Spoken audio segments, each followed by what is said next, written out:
Their first loss of the year after starting 11-0. Then they followed that up last week at third downs in Buffalo. That was tied for their second worst in a game that Ben Roethlisberger had started, so that felt bad. But then it seemed they had a get-right opportunity on Monday night against a bad team in Cincinnati. But they were the bad team that night. Big Ben completing only 8% of his passes that he threw at least 10 yards downfield. That was the worst by Roethlisberger in a game that he finished over the last 15 seasons. So just in every conceivable way, it has been a precipitous slide for the Steelers. And so, Ryan Clark, I start with you as my former Steeler here. I feel like all season long, I've been trying to get you more excited about the Steelers than you've wanted to be back to when they were, putting together this perfect run. Now maybe I'm starting to see a little bit of why. Can they turn this around in the next 2 weeks? Can they? Yeah, they can. Will they? I don't necessarily believe they will. Sometimes you just don't have the people. And you look at defensively, they've lost those guys, the Bud Duprees, the Devin Bushes. You're not even playing with Spillane and Vince Williams at linebacker. But when you watch this offense, where's the physicality?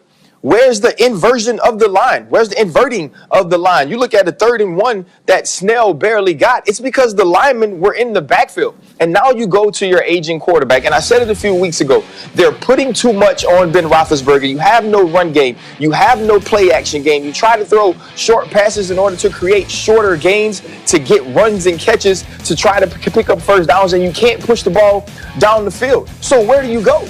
That's all of football.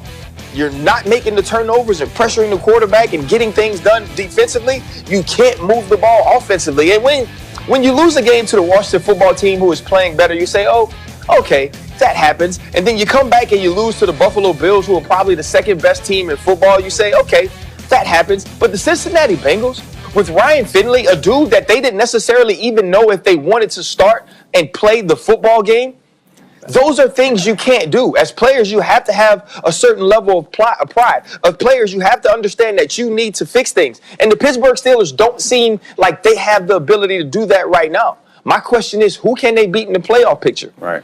This week, we have a chance to find out.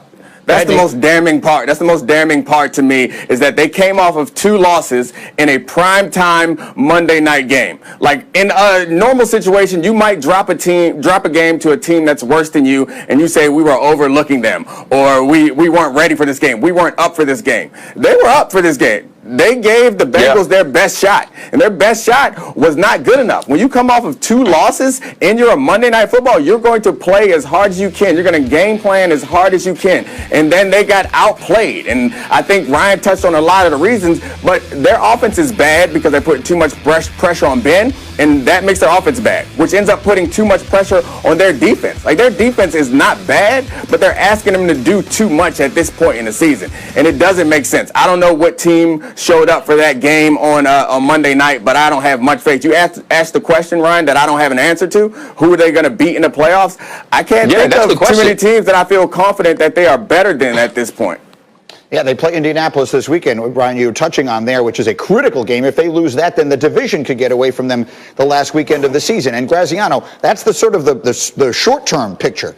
Let's look at the big-term picture. You said something yesterday that had everyone going crazy here on our set. What is Ben Roethlisberger going to cost them next year? Cap number next year, $41.25 million.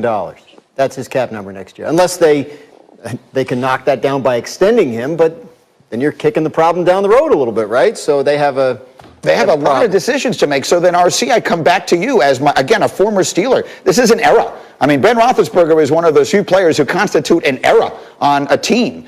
Does it feel to you like we may be seeing the end of the Ben Roethlisberger era this month?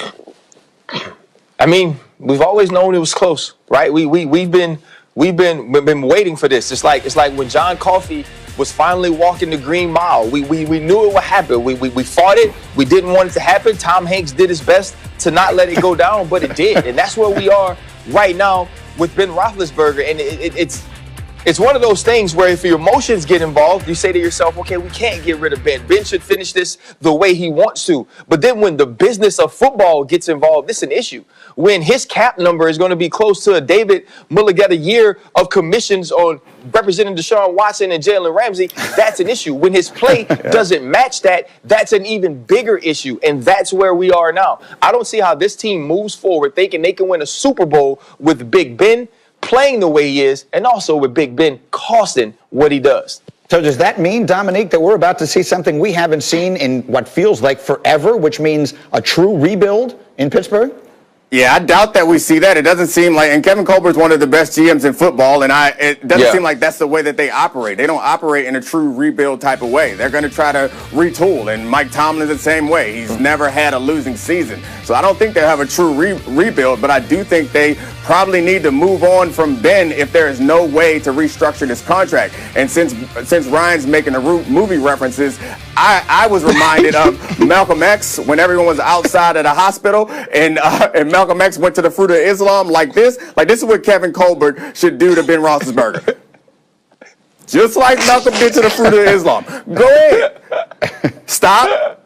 You gotta go. It's as simple as that. He just said, did Adam Schefter not just report 2 days ago that Ben says he wants to come back next year? Yeah, and that's the issue, right? Because they probably can't bring him back on the contract as it currently stands. So what do you do? Do you extend him? How can you extend him if you're not sure he's going to be able to perform at a high level and pay him that money? They have a major, major puzzle. We will try and figure this out as the day continues. We also have a question for you. It's on my Twitter page, at ESPN Greeny on Twitter. Which of the AFC North teams that figure to make it do you think winds up being the last one standing next month? Steelers, Browns, Ravens, at ESPN Greeny on Twitter. Cast your vote. Let us know what you think. Meanwhile, Graziano, let's run the hurry up through some other news and notes. And we start with this news on coaching interviews. Interesting. As of today, teams that have head coach openings or interim head coaches, Detroit, Houston, Atlanta, can interview over video chat coaches that are still employed by other teams. It's a major change. It could allow a guy like Eric Bieniemy to start doing coaching interviews as early as this week. We'll see what happens. Obviously, your team has to give permission for you to do it, so we'll see how that process goes. But a change to how head coach interviews are conducted starting this week. The 49ers signed quarterback Josh Rosen off the Buccaneers practice squad. You may not have remembered that he was on the Buccaneers practice squad, but the former top 10 pick is now a 49er because Nick Mullins is hurt, won't be able to finish the season. They don't know if Jimmy Garoppolo is going to be back this year. The Niners have a quarterback conundrum going forward, but for now they need extra bodies in there.